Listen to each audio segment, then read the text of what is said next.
And today we're going to be starting at the topic of treatment.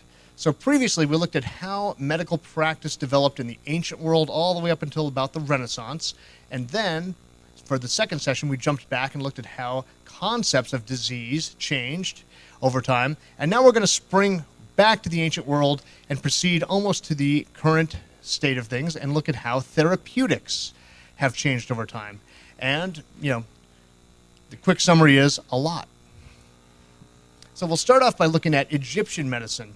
Now, Egyptian medicine, as you guys may remember if you made it to the second session, was based around the idea of flux, that disease would come from bad food that would rot in the intestines and then flux throughout the body and create tumors, infections, things like that. There's other room over in the overflow classroom if you like it. There you go. And to treat it, the Egyptians developed a lot of different methods. They had massage, they had purgatives, they had enemas, things like that. Bleeding was also known amongst the Egyptians, but they had a very extensive kind of catalog of drugs, of pharmacy that they would use. So some of the papyri that are present from ancient Egyptian times list a lot of the interventions that they would have. And they included beer, turpentine, myrrh, which is actually kind of an ointment, berries, poppy seeds, and, what does poppy seed make? Yeah, morphine, heroin, things like that. So some of these things had real actual effects. Precious stones would be crushed up, animal organs and other things would be used, and the Egyptians had a vast catalog of it, although some of it would be of questionable or non-existent value by current definitions. Now I have the Eye of Horus up there because there's no strong link for it, but it's been proposed that maybe this is where that screwy little symbol for pharmacy comes from. So go ahead and squint. That looks about right. So, next up, we talk about Galen. Now, Galen was a massive reformer of anatomy and physiology and looking at experimental evidence for how the body works. Uncharacteristically, he didn't do a whole lot in terms of therapeutic advancement. He stuck relatively conservatively to the existing treatments at the time, but really popularized an existing treatment, bloodletting.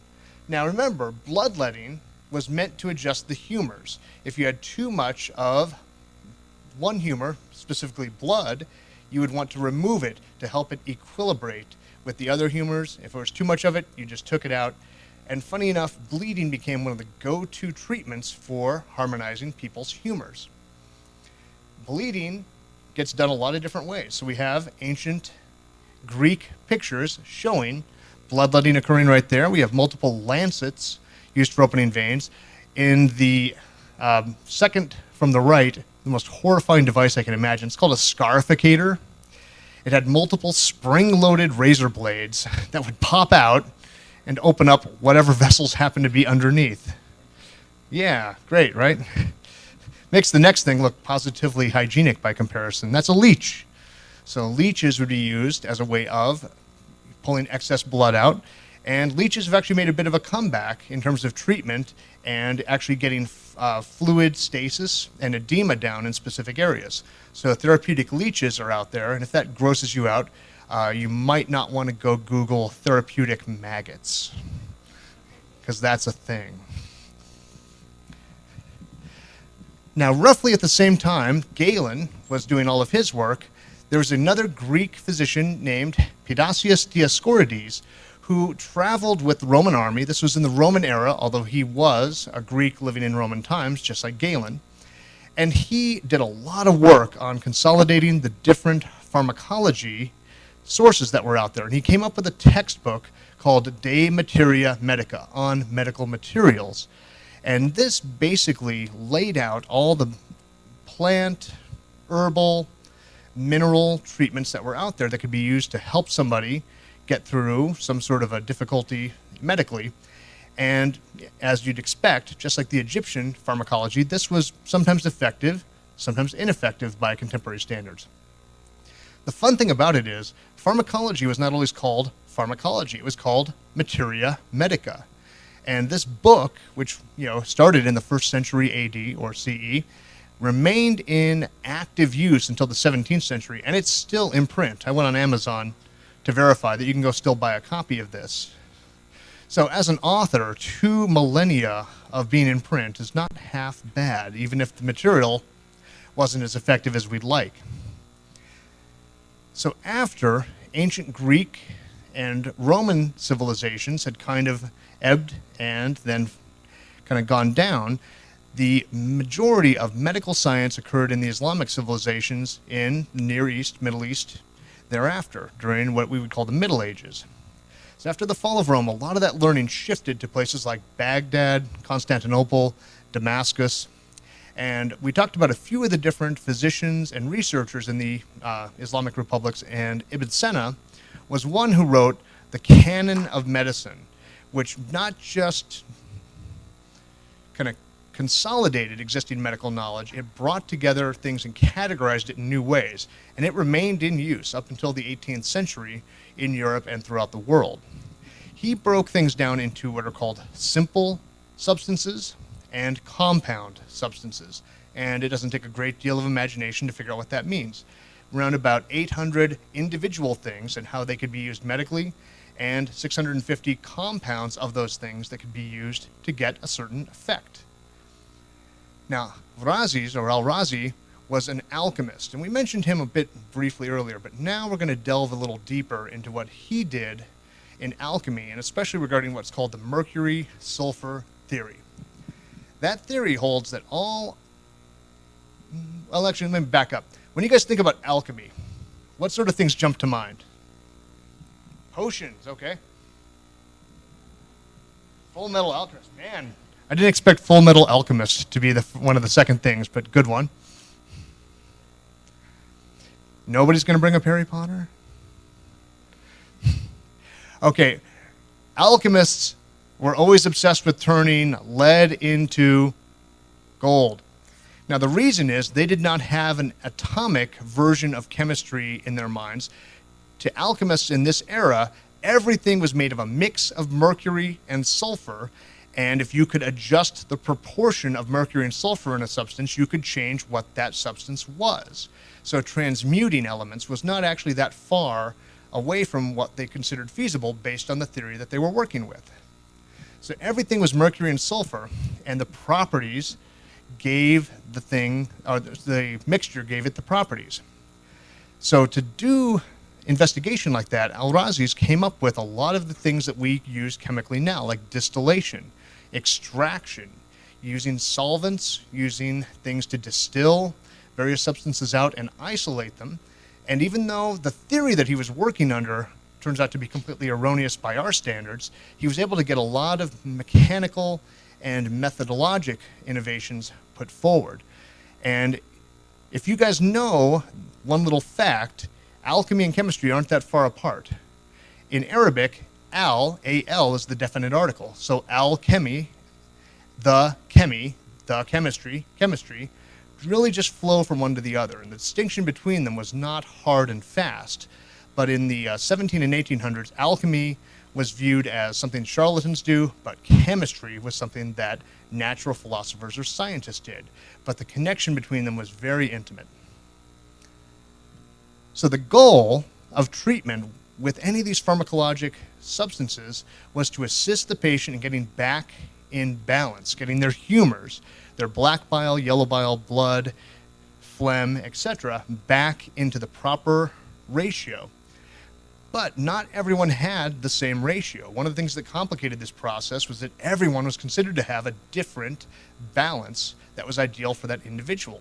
And it made it very difficult to treat someone. Too much blood for one person might be just the right amount of blood for another person. So treatments could be radically different, and when people were unable to be treated effectively, it could always be chalked up to, well, just didn't have the right treatment because they were born at a time when an excess of black bile was the norm. Tough luck. So the ratio of how many of these humors you're supposed to have relative to each other was something that was imparted to you at the time of birth or implantation in the womb. So astrology actually became really tightly linked to medicine.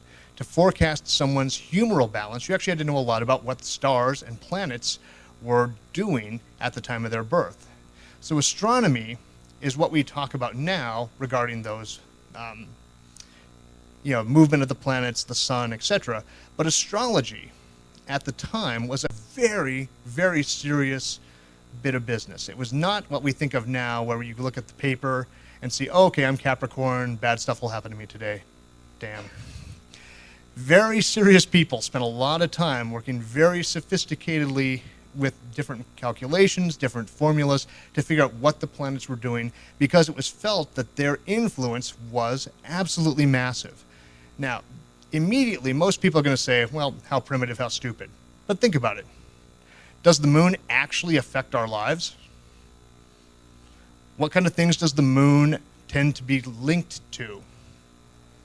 Tides, menstrual cycles, things like that. People noted that there were real things that occurred on a lunar basis. And it wasn't that difficult for them to say, well, maybe Venus, Mars, and Mercury have similar effects that are just a bit more subtle. So astronomy is what we think of as now as high status, but astrology at the time was very high status and was linked to a lot of different things. And we'll come back to that in just a bit. So I have this picture in here for a reason. What is this a picture of? This is the Tower of Babel. Now, most of the time people think of the Tower of Babel as a tower that was built reaching to the heavens, offending God, and God struck down the people constructing it and gave them different languages and made it impossible for them to communicate. And thereafter, instead of converging, languages diverged. One theory on how the Tower of Babel story goes is that it was not necessarily a temple that reached to the heavens, but it was a very large ziggurat or kind of a tower temple in Babylon that had astrologic pictures and astrologic calculations on it. Hence, it had the heavens on its top and was used as a way of interpreting astrological events. And that entire slide and story is there just because I think it's neat. Moving on. So, during the Middle Ages, most of Western science, or what would become Western science, had moved into the Islamic empires. In Europe at the time, after the Roman Empire had fallen, things degenerated pretty poorly. Health and illness, rather than being based on actual physical problems and physical causes, were relatively written off as something that occurred because of supernatural influence or sin, and it's just what happened and you had to deal with it. Physicians maintained one of the obsessions of the Greeks, which was that manual labor and intellectual work were opposed to one another and absolutely irreconcilable. If you worked with your hands, you weren't that smart. And if you were smart, you certainly didn't work with your hands. This issue remains with us today. You think about people who labor, it's very common for people to assume they must not be that bright, they didn't study that hard. And those of us who succeed in doing well in school, what do we spend all our time doing during the working day? Sitting down, typing. Yeah, it sucks. So one of the diagnoses that kind of typifies this distinction between manual labor and intellectual work, which is completely facetious, was investigation of urine. So physicians in the Middle Ages were renowned for just staring at jars of urine all day. So here we go. On the left, we can see the physician. And I have no idea why the physicians in the medieval eras were wearing these weird pair of like scarf breasts, but you'll see it in illustrations all over the place. The physician is staring at a jar of urine, and in the middle we have an existing illustration of a urine wheel. And you look at the color of the urine and deduce, oh, this person has too much black bile, they're going to die, versus this person's urine is this color, and it's going to be okay, and so forth. Now, the physicians did a lot of this urine gazing, but they were not the people gathering the urine. That would be the barbers or the barber surgeons. And that's going to be the topic of our next couple talks, how this distinction between intellectual physicians and manual barbers and barber surgeons was maintained up until relatively recent times. And in fact, it's not just maintained up until recent times, it's still there. When you guys think about orthopedic surgeons, what's the stereotype? Rich. Okay, that's not where I was going with it, but you're not wrong. Are they renowned for their brains or their brawn amongst their colleagues? Brawn, exactly. So, and then internal medicine, not slamming hammers into knees all day long. Okay, so that distinction's still there, still haunting us a bit. So the surgeons and the barbers were the people who actually did the work. Now, urine analysis is not actually, obviously, a bad thing. The different colors of urine can tell you a lot about what's going on. Now, if you look at this and try to deduce how much yellow bile, black bile, and phlegm a person is having present and how that might be affecting their health, it's going to be a bit of a stretch. But these days, you can tell whether someone is having breakdown of their muscles, myoglobinuria, blood in their urine, hematuria, and it can be relatively useful. So just because something was used for a relatively ineffective reason doesn't make that practice itself bad. And we're going to see multiple instances of that as we go through. So it's impossible to talk about medicine in the medieval era and not talk about the Black Plague or the Black Death, or as they called it, the Great Mortality. Roughly 40% or more in various places of Europe, had people, 40% or more of the population died from the Black Death. So essentially, it is thought to have pretty much entered Europe after the Mongols had been besieging a city in what's now Turkey called Kaffa, and plague broke out in the Mongolian camp, and they had to break and run. But before breaking and running, they did the first instance of biological warfare that we're aware of, and catapulted several plague victims into Kaffa, where they then infected other people. And then Italian traders from Genoa went back to Genoa and then spread plague. And the really interesting thing about the Black Death and plague is it tended to hop from port to port. It spread overland as well, but it was really slow compared to the port-to-port transmission as rats and fleas moved with the ships that were bringing it from place to place. So Genoa brought the Black Death into Europe, and how did people deal with it? How do you deal with an epidemic disease at the time when you've got humoral theory as your basis for medicine? Any ideas? There's one really effective thing you can do that people did occasionally in Venice especially. What's that? Bleed them. They did plenty of that. Didn't help. Quarantine. Quarantine actually comes from quanto giorni, which is 40 days. People would be held for 40 days in a certain island off of Venice to make sure that they weren't actually sick and going to transmit plague. And that was one of the ways that they dealt with it after the first devastating round of plague entered Europe. Now, when you talk about the Black Death and plague, people are often aware that it happened due to the spread of fleas and rats, but at the time people had no idea. In fact, they did something that made no sense at all. They killed cats, because cats were thought to be supernaturally evil, and they were the things that might have actually helped keep the rat population under control. Beyond killing cats, which is bad, they did worse things. They did what people do anytime there's a crisis. They scapegoated whoever they could. So Jewish communities were horribly scapegoated during the Black Death because it was felt that Jewish populations were poisoning the wells of Christian towns, causing the Black Death, never minding that the Jewish communities that were in the town were dying at the same rate as everybody else.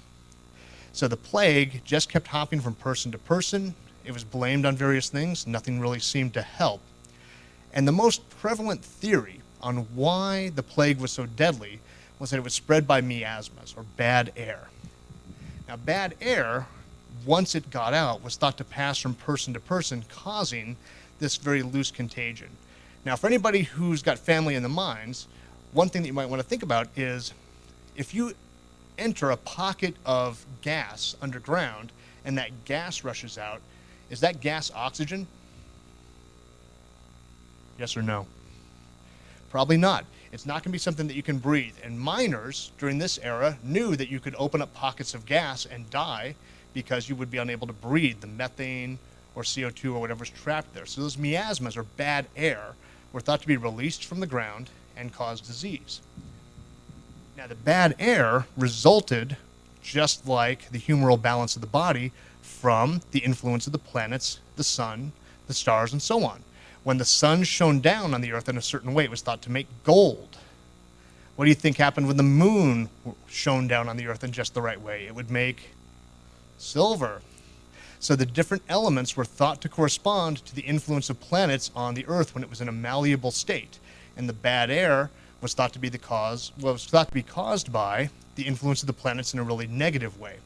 So that same influence that made the human body what it is influenced the Earth in the same way. So bad air was one of the common themes for where the plague started, but once it was out, it spread from person to person. And to prevent further spread, people had to fight bad air with good air. So a lot of times people would have spices or flower petals or other things like that, and they just have that close to their mouth and inhale it so that it would fight off the bad air. Now, when you look at this plague doctor suit, the beak is actually there because the beak was stuffed full of herbs and flower petals and oils and things that were pleasant to smell, and was felt to protect the doctor from the plague. But fun fact, in addition to the face-covering mask and beak, the doctor wore a hat, gloves, a leathered and oiled suit, and effectively made a hazmat suit. So they thought it was protecting them because it had the good air. But in fact, it protected them because it was basically not allowing fleas or anything else to get to them. And these plague doctor suits were actually slightly effective, but not even remotely for the reason they thought they were. Now, one fun little fact about this era is sometimes people thought that good smells would drive out the bad air, but other people thought worse smells would drive out the bad air. And during certain plague outbreaks, people would actually go to the latrine pits. And this is not just a latrine pit like, oh, you go to the campground and the porta potty's kind of nasty. No, these are medieval era latrine pits. And they would inhale, oh, the horrible stench wafting up. Well, at least I'm not going to die of plague, okay.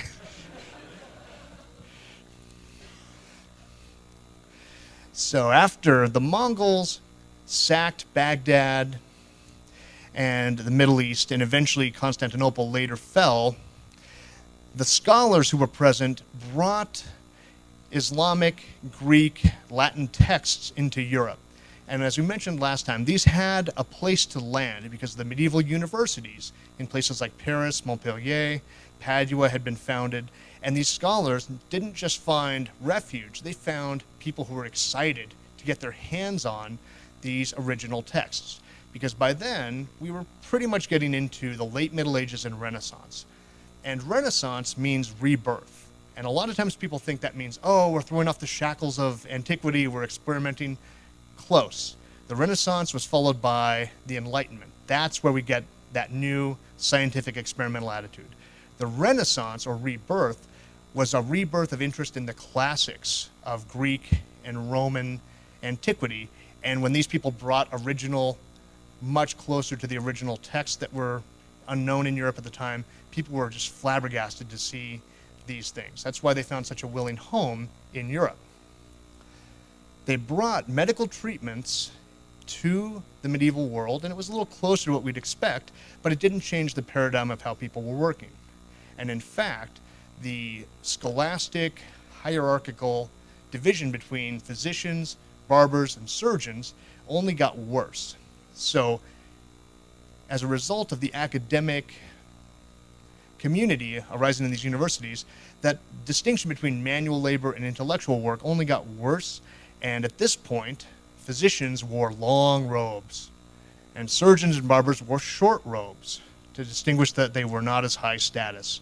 And eventually surgeons would petition to wear the long robe to be at the same status level as the physicians. Anybody want to think about long white coats and the magicalness they have compared to short white coats? So that is even holding over from the medieval era where the long coat was a sign of increased status amongst people. Now, this part blew my mind when I first was reading about it. In addition to balancing the humors and looking at pharmacology and the little bit of effective drugs that were going to be available, one of the other major methods of treatment in the medieval era and Renaissance was magic. Now, this magic is actually the precursor to modern natural philosophy and science. But at the time, it was based on a really specific set of ideas. And those were that there were sympathies between natural objects that were implanted in the natural objects by God. Now, most of the time when we think about religion and magic, they're seen as being against each other. But at the time, white magic or good magic was not thought to be anti-church. It was thought to be something good because it was looking for those connections in nature that had been implanted there by God, according to the people who were researching it. So this is called the doctrine of signatures. And if you looked at natural things, you tried to find correlations that would help you treat someone based on those properties. So let's do some magical clinical case studies. All right, your patient. This is not comic style. I apologize. You're diagnosed as being phlegmatic due to a disease of your brain.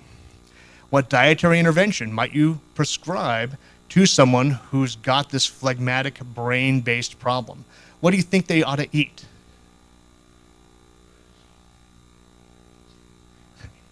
Eat brain. Okay, that's a very direct correlation. Maybe. But what's something that's kind of brain-ish? Cabbage, not bad. The actual big one, walnut. What's a walnut look like? Looks like a brain.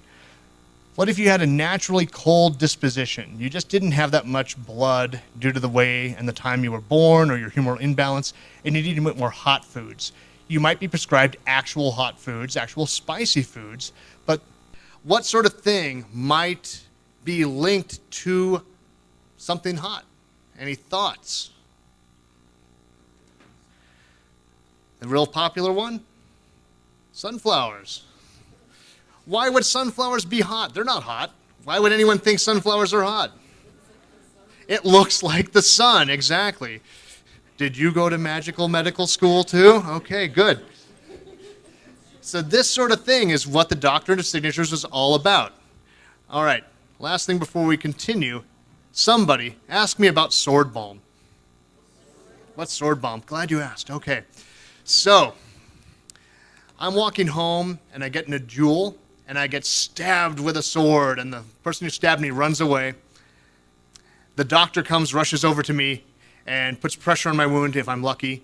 But another thing that the doctor would tend to do is get out some balm, something to soothe and ease and make my pain less. But they wouldn't put it on me. They'd rub it on the sword. Because it was thought to be that there were little indistinct connections between the sword that had just wounded me and myself, and those things were connected over distance, and that by rubbing the balm on the sword, the anger that is associated with the situation would be decreased. It would help me heal. Now, at this point, I usually say something like, that may sound stupid, but no, that just sounds stupid. One of the rationales given is if you blow out a candle and you stick a flame over the smoke, what happens to the flame and the smoke? It can travel back along the smoke and relight the wick. That was the rationale given for how that sword balm would work. It's like, oh, well, we're applying a treatment to the thing at a distance and somehow it's going to help. Luckily, we don't have this therapeutic advance anymore. So that's how magic was thought to be used for treating people.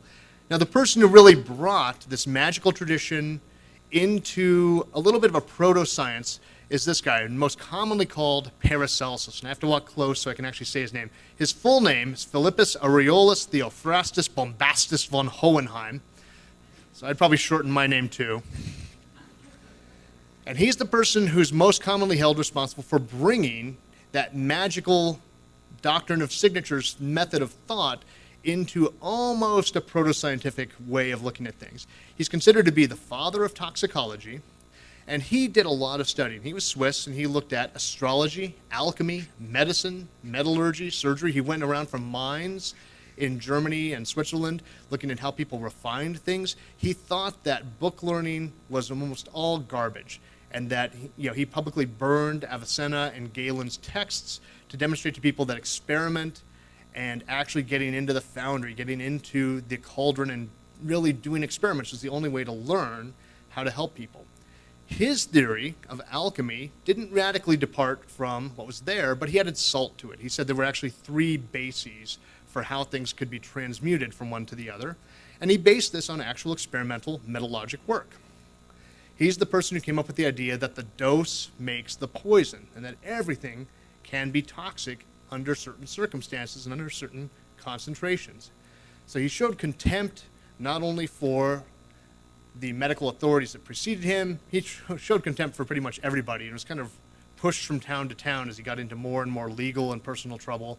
It's said that his works are not written by him, but were transcriptions of him drunkenly describing what he was thinking about in various taverns as his students followed him around. So, he also really worked hard to bring not only metallurgy, but botany into medical experimentation and look at how experiment could actually drive improvements in how plants were used to treat people. Now, the next person in line to really take that and run with it was William Withering. And he took foxglove, which was well known as a poison for a long time, and was able to distill and use it to create distinctive drugs. And you know these as digitalis is one that's derived from foxglove. And he was put on this track by talking with an herbalist, a woman herbalist, and figured out how to dose people with it properly so that they would actually have their heart failure get better. At the time it was called dropsy, and they were just swollen, they had a lot of fluid, and if they were treated properly with digitalis or this foxglove, they would actually get better because they would start getting rid of some of that excess fluid. This reawakened what's called pharmacognosy. It's basically looking for medical effects in plants, but then distilling down the active ingredient from that plant and getting it into its most pure form and getting a compound that can actually have a medical effect. So we're going to table that for a moment. We'll come back to it in a little bit. Around the same time, there was a theory going around that you could treat people by adjusting them in such a way that the fluids that flowed through the body could flow more easily. And we're moving into the Enlightenment now. Humoral theory is still pretty ascendant, but people are looking at other fluids. They're open to other ideas that things are moving through the body, and they're not just blood, bile, and phlegm. One of my favorites was not one in the body, but this imponderable fluid was called phlogiston, and it was a fluid that allowed things to burn. So if you took a log, it was saturated with phlogiston because it could burn. And then when you were done with it, it was ash. It had been deflagellated. It's not a real thing, but it's a cool idea. Next up, we had Galvani in Italy, discovered that frog legs would contract when they had an electrical charge applied to them. When static electricity hit a recently dissected frog leg, it would contract. And he theorized that there was animal electricity moving through the body, and that's what allowed movement to occur. Another person whose name you can probably be familiar with is Volta. He figured out that this animal electricity was really just a chemical reaction, and he could use a zinc probe to get the same effect without the static charge. Now, another imponderable fluid that people came up with at this point was called electrical fire. And it's pretty much the basis for our entire civilization as it stands right now. So thank you, Ben Franklin, for investigating electrical fire, giving us electricity in our, kind of getting us started on the first understanding of it. So here's the heroic picture of Ben Franklin discovering electricity from the clouds. I don't know if there are that many cherubs actually present. That's an okay version of it. I far prefer this version of it. Ben Franklin challenging Zeus for electricity. My country 'tis of thee. All right, and the last imponderable fluid that led to a therapeutic treatment is a little bit different from any of the others that we've seen so far, and that's animal magnetism. Now, when you hear that someone has animal magnetism, what does that make you think of now? What are they like? Essentially what it means is there's somebody who's very persuasive. And this was the invention of a guy named Franz Anton Mesmer. Now, that's animal magnetism. What does it mean when someone's mesmerized? Anybody? Kind of hypnotized? Yeah, it exists because of him. That's a word that's derived from his name. He theorized that everyone had this animal magnetism moving through their body at all times, and blockages of it caused health problems and psychological disturbances, and it could lead to nervous diseases. And interestingly, he was a really good doctor. He was able to cure many people using this theory of animal magnetism and helping them adjust it, get through their blockages, and his results worked really well. But he insisted that his results could only be due to his theory of animal magnetism and its flow, eventually not just through the body, but through the entire universe, and that blockages of it were responsible for every problem that existed. His insights were picked up later by psychoanalysts and used without his undergirding theory, but by insisting on his theory that was falling apart, instead of focusing on the data of his results, he really lost a lot of ground and became relatively obscure for quite a while. So A.T. Still, Sigmund Freud were all people who were influenced by this theory of animal magnetism and adjusting the flow of things, but weren't wedded to this idea that it had to be due to the flow of animal magnetism per se. Now, at this relatively same time in France, the physical exam started to come into existence, and we started assessing people and not just treating them based on drugs, but also on good clinical examination and charting how they were progressing, and we came up with new therapeutics as a result of that. Now, the physical exam really came into existence in France due to a guy named Jean-Nicolas Corvisart, and he is also the person who came up with the process of grand rounds, walking through the hospital and tracking the process of people and kind of quizzing the students who were with him to see if they could deduce what had happened and what was going to happen to the patients. He's also the person who invented our modern practice of percussion. And he got percussion involved in medicine because he was trying to track consolidation of people's lungs due to pneumonia or tuberculosis. And he was the son of a tavern keeper.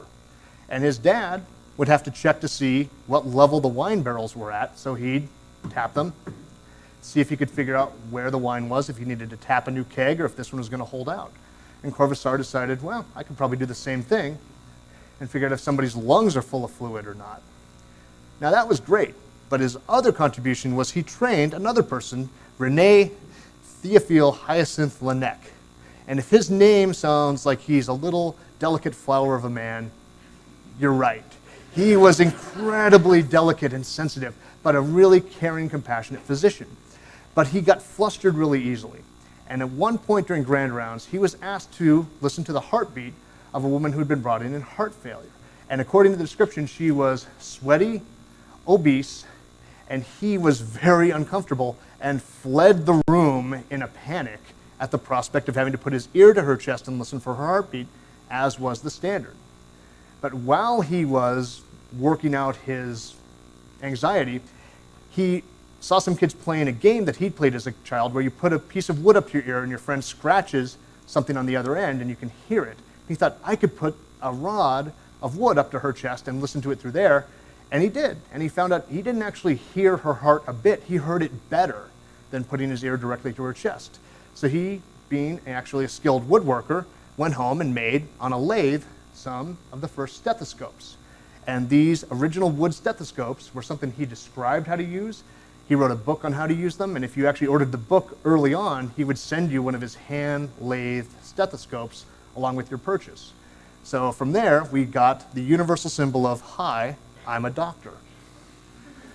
So the stethoscope is what Laennec came up with.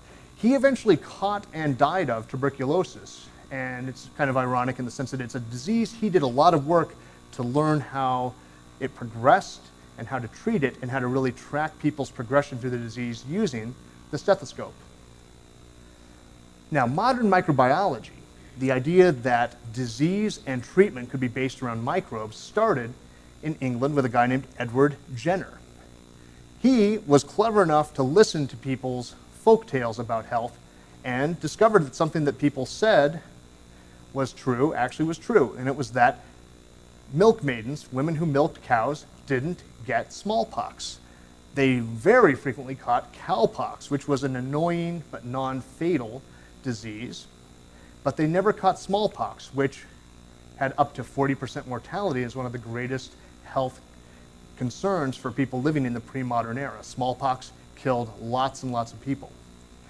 Now, Jenner was aware that people for several hundred years had been taking smallpox crusts from people who had smallpox and scratching themselves with it to give themselves a bit of an inoculation against it. But what's the problem when you take a smallpox crust and scratch yourself with it? Sometimes you develop an immunity and other times you die.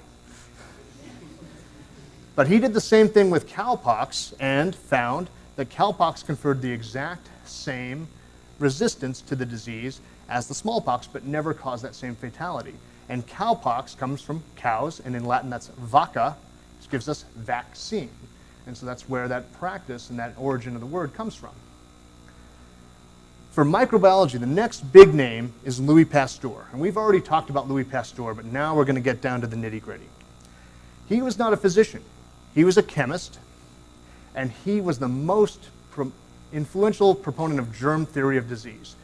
He disproved spontaneous generation by showing that meat and other things that would not rot if they were kept away from air and dust and other particles that could actually seed them with flies, maggots, bacteria, etc. He used his skill with the microscope to figure out that different bacteria would cause beer, wine, and silk to rot, whereas yeast and other things would actually allow them to develop properly. And he inoculated a child who had been bitten by a rabid dog. This kid had actually been protecting other children and his siblings from this rabid dog and got bitten. Now, rabies was and is a death sentence. It kills everyone who gets it. I think there has been one instance of a person spontaneously recovering from rabies ever. This is a very fatal disease, but Pasteur had been working on a way to weaken the virus and inject people with it based on the work of Jenner and others who had done inoculations. And he treated this boy, and the boy recovered.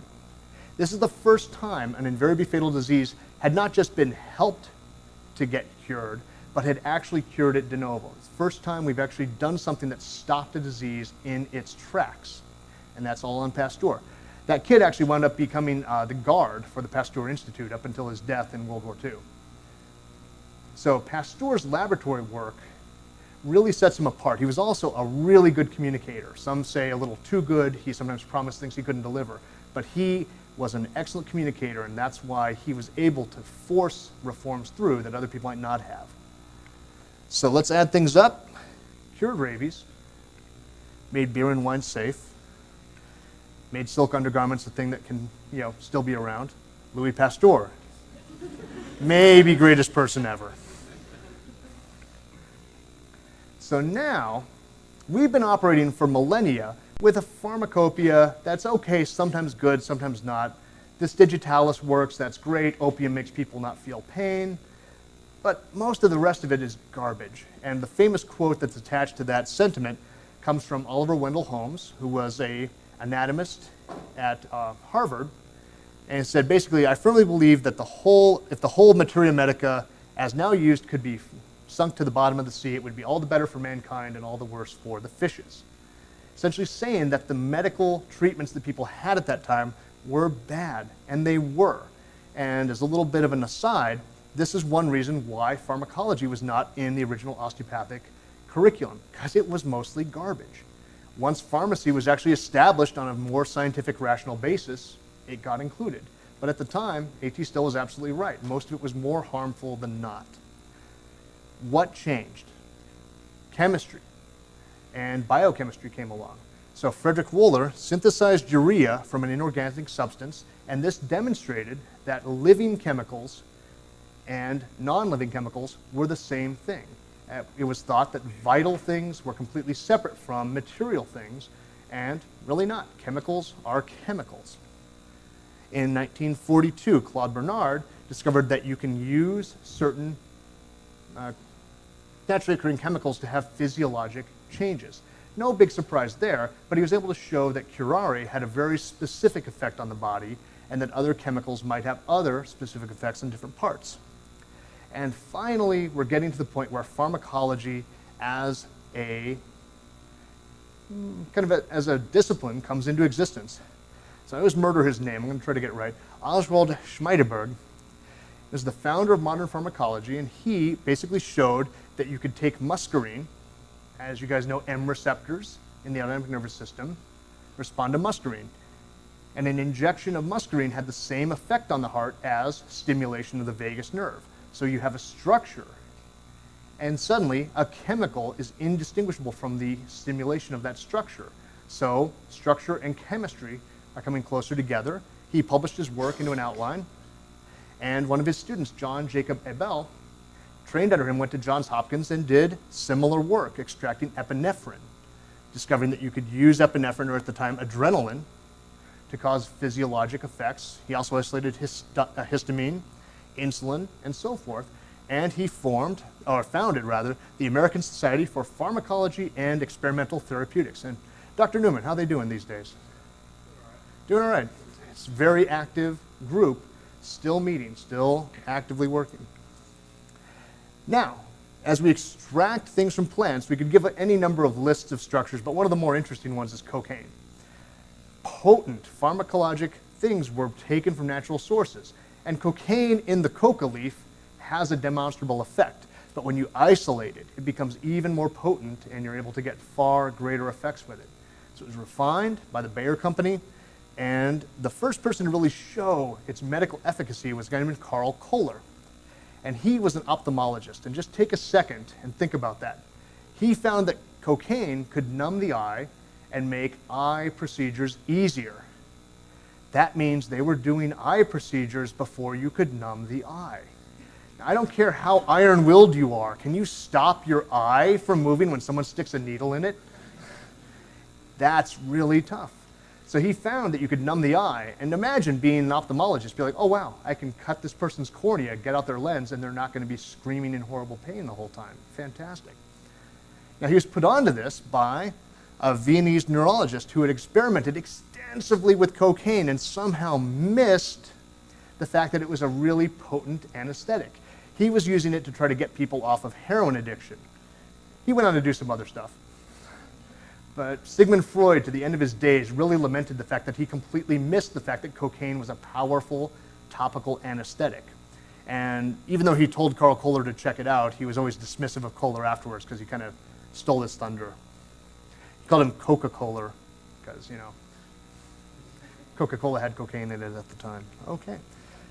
So moving forward. That's actually true, by the way. The original formulation for Coca-Cola had cocaine in it.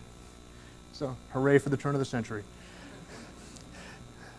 So in 1928, Alexander Fleming was working and discovered that a plate of Staphylococcus that he was working with had been contaminated by a mold, penicillin. And instead of just tossing it out, he took a look at it and realized there was a little halo around the penicillin that had contaminated the plate that had lysed all the bacteria. The penicillin actually had killed this Staphylococcus off. Now he thought this could be useful, but then decided there's no way it's going to survive getting into the body. It's not going to really be able to do anything, and he set it aside for about 3 years. But he changed his mind, came back and investigated it, and found that penicillin would actually help control bacterial infections inside the body. So researchers had difficulty extracting it, concentrating it. It was very difficult. But in 1930, they were able to treat 4 out of 5 children for an eye infection and actually were able to cure them instead of having these children go blind. Another thing that made it more prominent was that there was a nightclub fire in Boston.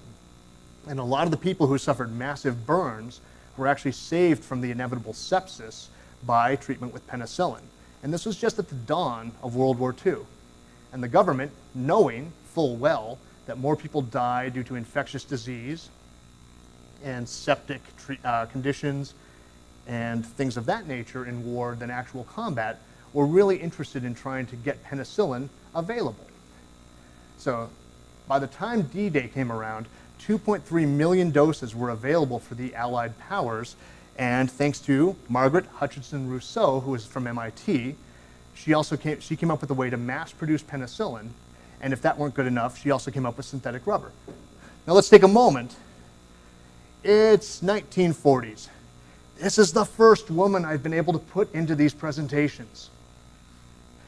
So that's a little bit of a trigger for our last talk about how women and others were not just kind of excluded from medical practice and medical activity, but were deliberately left out of medical work up until now, up until the 40s. So let's give our little round of applause for Margaret Hutchinson Rousseau. There we go.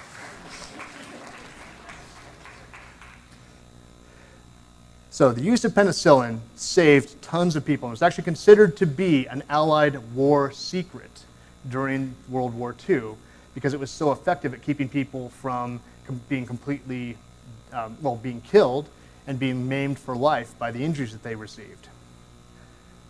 Moving into the 50s, Jonas Salk, like Pasteur before him, looked at a disease that had affected people throughout history. And if we look at the center picture, that's a gentleman with polio currently taken in India, and compare that to an illustration from Egypt, roughly 2,000 to 3,000 years BC. This disease has been with humankind for a long time. We're super lucky.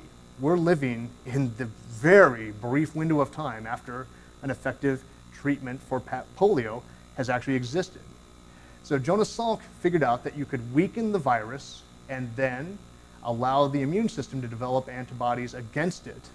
And that's what allowed polio to really drop from its endemic state in the civilized world to much less. And hopefully polio eradication can continue unabated and we can actually get it wiped out eventually. Now this is very random, but we've pretty much entered the modern era of medical treatments. So we're going to jump to another topic that's not directly related to pharmacology, but CPR. How do you treat people when they've had an acute heart attack? Well, the original way you did it at the turn of the century up until the 50s was you cut open their sternum, pulled their ribs apart, and stuck your hand in and directly squeezed their heart with your own hands. There's a great description of this by Sherwin Newland, a medical historian who's also a surgeon. He said that as a third-year med student, he had a guy code in front of him in the hospital with no one else around, and he said, I had to, within 30 seconds of seeing this guy code, get a knife, crack his sternum, open up his heart, open up the pericardium and start squeezing. And he said about a minute into it, he heard someone screaming and then realized it was him. So thanks to an Austrian physician named Peter Safarov working in Baltimore, he figured out, you know what, we probably don't need to do that. We might be able to actually pump the heart by just jamming our hands down on the rib cage and the sternum. And he worked to see if passive breathing, not breathing by the person who was involved, but by an outside person, could give them enough oxygen to survive. And he found out that they could. He did it in a really weird way. And I haven't found any good descriptions of how this possibly passed any sort of an ethics standpoint. But he gave 31 volunteers curare and paralyzed their respiratory muscles, and then administered mouth-to-mouth to them and was able to keep them alive. I hope no one's quite that desperate for money to volunteer to have all your respiratory muscles paralyzed just in case it works. But CPR, mouth-to-mouth, was a real thing. It's been fine-tuned ever since, but it allows us to actually keep people going for a lot longer than we'd expect. So he created ABC, airway, breathing, compression, resuscitation. He actually worked with a toy company to make Resusci Annie, to actually help train people to do this. And if that weren't good enough, he invented the modern EMS service. His 12-year-old daughter had an acute asthma attack and died before anyone could possibly get her to a hospital. And he wasn't content to just chalk that up to bad luck, life tragedy. He worked tirelessly to make sure that rapid ambulance work could be a reality, taking that idea from the battlefront in the Korean War and other places where it had been used and bringing it into civilian life so you could have rapid evac of people to get them to the hospital and save them. Now, also following World War II, a Scottish physician did something that, in retrospect, makes no sense at all. This is a brilliant thing. Because he really got intrigued by the idea of sonar that was used to detect Nazi, German, and Japanese submarines, and said, we should really point that at people. So he took this sonar and developed ultrasound. And the first real success story with it was that he looked at a woman who was thought to have incurable ovarian cancer, took an ultrasound of her and figured out, oh, it's a fluid-filled cyst. This can be removed surgically, and they did, probably saving this woman's life. He then also took an image of a fetal head in utero, and with just a few tweaks to the technology, we now have ultrasound, which is only getting more and more accurate, more and more sophisticated as time goes by. So just take a moment to think about the sort of mentality, the brilliant mentality that says, you know what's great? This thing that finds submarines should really be pointed at babies. Okay. Now, last little thing here is a new mode of thinking in terms of looking at how drugs are developed. Pharmacology really brought the idea of isolating biologically active materials from existing sources. But targeted drug design in the 60s became a reality when a Scottish physician, another Scot, named James Black, he decided that if adrenaline was involved in binding to beta receptors, causing stressful reactions and causing problems that way, that he could create a drug that would compete with the epinephrine that was binding to those beta receptors, coming up with beta blockers. This is not a discovery. This is a drug that was specifically designed to mimic another drug. So it has a great effect, but it's coming from a completely different mindset. And targeted drug design is absolutely a very active bit of research going on right now. So epinephrine and propranolol, not dissimilar to each other, but it took a while to come up with a molecule that would actually mimic epinephrine enough to block the receptor and stop the epinephrine from having its effect. So a very private guy, James Black, was horrified to learn he'd won the Nobel Prize. Worst thing that ever happened to him, according to him. All right, so that brings us up to the current time. Next talk, we'll be bouncing back in time again and looking at surgery. And surgery takes 2 full lectures to get through because it's just so horrifying and just so amazing. So thank you all very much for coming. If you haven't signed in, the sign-in sheets are here in the Year 2 classroom.